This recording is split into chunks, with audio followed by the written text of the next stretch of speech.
Now tonight at 10, we'll be out at Sportsman's Park where Brandon Williams is holding a watch party with family and friends as he awaits that oh-so-important phone call. Dow?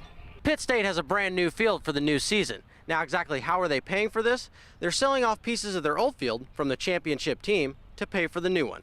Nick and George are not only teammates, they're also brothers. And aside from sharing the same last name, they also share the same position, right here on the pitcher's mound. Missouri Southern was on the wrong side of the scoreboard more times than not last season, but new head coach Darrell Day is bringing a new offense and a new mentality to the Lions. It's Friday night football in the four states yet again as rivals Frontenac and Colgan face off, but there's a twist in this year's matchup as Frontenac's new head ball coach is the son of the head coach at Colgan. That's right, Dow. Former Missouri Southern defensive tackle Brandon Williams is hoping to hear his name called in the NFL draft today. Now he's hoping his play on this field transfers to the pros. He's projected to go anywhere from the second or third round. Now we caught up with his former coach Darrell Day to talk about what he'll bring to an NFL team. After missing the playoffs last season, Pitt State's changing things up to bring home another national championship. I'm Corey Thomas and I'll have that story coming up next. Missouri Southern defensive tackle Brandon Williams is set for the NFL draft, participating in the Senior Bowl, Pro Day, and the NFL Combine. But an injury his freshman year with the Lions almost forced him to give up the game. At the beginning of his collegiate career, Brandon Williams had just one thing on his mind. Trying to prove myself that, I was a great player and prove to the coaches that I was a great player. Missouri Southern's all-time sack leader did just that, and now is expecting to hear his name called in the NFL draft. It'll start being talked about in the late second round. Teams like San Francisco who need a nose tackle, maybe the Pittsburgh Steelers, the Baltimore Ravens. Somewhere in that late second round or early third round is definitely where he should see himself come off the board. But the 6'3", 325-pound defensive tackle's career nearly ended before it even got started after a bad back injury in the weight room. Before I even stepped foot in the field, it was in April, but I had, a chance to play as a freshman, so I just was like, I'm not gonna ruin this chance just because of a little tick in my back. But then afterwards, after playing the season, it got worse. So that's when I had to fix it. Williams went under the knife to fix a ruptured disc in his back, but the problems began after the surgery. It got infected, had staph, spinal meningitis, my spinal fluid sac tore. I was leaking spinal fluid, and it was just a bad deal. The doctor told me if I didn't come in when I did, because I was planning on just, going to sleep and figuring out how I felt the next morning. But he was like, if you didn't come in then, you'd been gone. Thankfully, Williams made a full recovery, but then he had to decide whether to return to the field. I was actually scared to come back just because I was thinking in my head, one play, I could be done. One play, I could probably be paralyzed. So it was one of those things where I'm like, do I come back and take that risk, or do I just, just cut it short and just say, no, I'm done. But I'm glad I came back. And no doubt Missouri Southern and the NFL are glad he did. Williams is impressing a number of scouts. Williams ran an official time of 5.37 seconds in the 40-yard dash, and he paced the field in the bench press at the NFL Combine. He put up 38 reps of 225 pounds.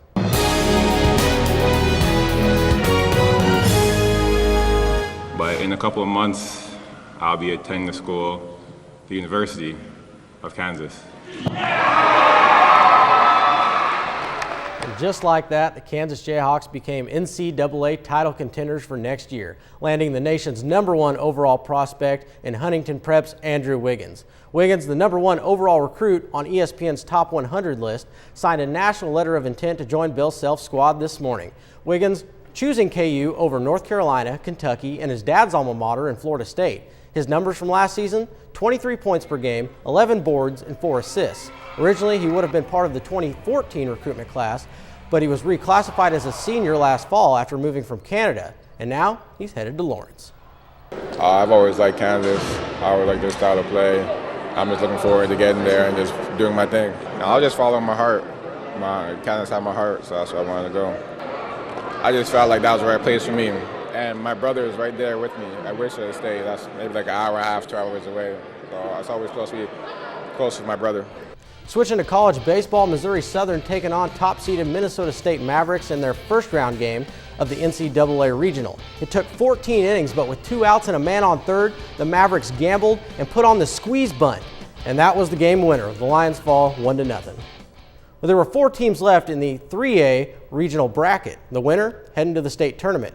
First game of the day, top-seeded St. Mary's Colgan taking on the Galena Bulldogs. We're going to pick this one up in the top of the second. Colgan already up 4-0. Kristen Cedeno singles to left center. That'll bring in a run, making it 5-0. Later in the inning, it's 6-0, and VJ Pacini, he's going to find the gap to right center. That brings in Drew Dawson, and things going from bad to worse for Riverton. An overthrow to second. Caleb Hamilton comes in to score as well. It's 9-0. Galena would add a couple of runs, but the Panthers go on to win this one 13-2. Now here's a really cool story.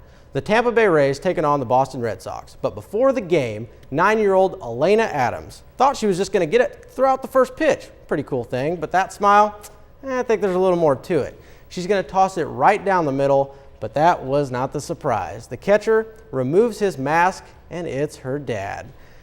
And she's going to run over and give him a great big hug. Lieutenant Colonel Will Adams was stationed overseas for almost 2 years. Neither Elena nor the rest of her family had any idea that he returned home early.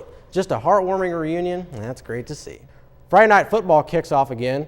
We have highlights of 18 games this week, and there were plenty of big-time matchups. We're going to start with one of the best rivalries in the area, the black and blue game between Colgan and Frontenac, which is now a family affair with Chuck Smith at Colgan and his son Mark at Frontenac. Father and son meeting before the game both said it was a normal week. The last time Frontenac beat Colgan, 1997, not a good start for the Raiders. Christian Cedeno takes down Devin Keith for the sack, and Aaron Twarog grabs the ball and walks into the end zone, putting the Panthers up 7-0. But on the next drive, the Raiders moving the ball. Keith finds Jace Burdett. That'll move the sticks. Later in the drive, Frontenac going for it on 4th down, and Ethan Powell's going to take it around the left side, and he'll pick up the first, keeping the drive alive. But a few plays later, Powell's going to go down the right side. He's going to lose the football. Colgan will recover, and the Panthers going to go to work from there. And the Panthers go into the air. Dyson Deckett to Tucker Hoffman. He's going to go up in between a couple of defenders. That'll put Colgan into the red zone, but the Raiders would hold Colgan to a field goal.